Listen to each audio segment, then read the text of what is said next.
My name's Eli Hewitt, and today I'm going to show you guys how to set up a fly rod. Inside of the tube, you're going to have 5 major components, and that is your reel and the 4 sections of your rod. To begin assembling your rod, you're going to start with the smallest, thinnest section of the rod. This is called the tip end. And then you're going to find your next smallest, thinnest section. What you're going to do is you're going to take this and insert it into the other part of the rod, making sure to twist till pressure fit.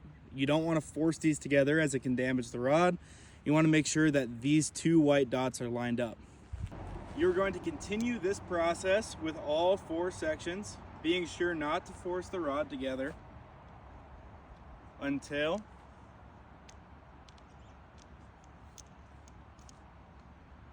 you have a full-size fly rod in your hand. So now you got your rod set up. The next step would be to attach the reel of the rod. To do this, you're going to line up this section of the reel with the groove in the back of the rod.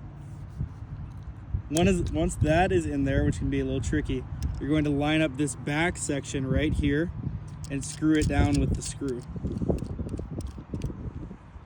Making sure that if you are right-handed, this part of the reel falls on the left side of the reel. All right, so you got your rod put together, all the guides are lined up, you got your reel screwed on right. The last thing that we need to do to get this ready to fish is to line it up. To do that, the first thing we're going to do is we're going to locate the drag knob on the reel. We're going to turn this to the left to loosen the drag.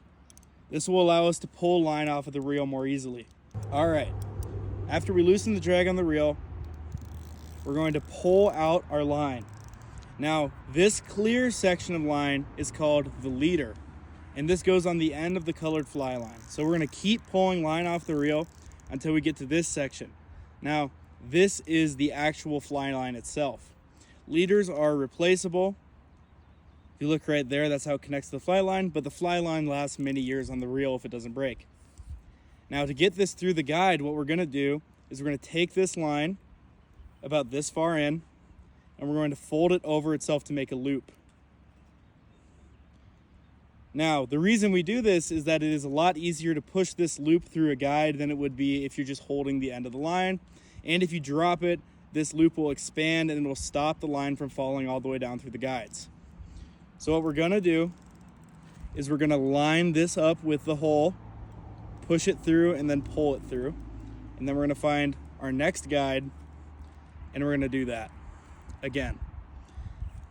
First few guides done, we're just gonna rinse and repeat all the way down the rod. All right, now your fly rod's all set up. You're ready to fish.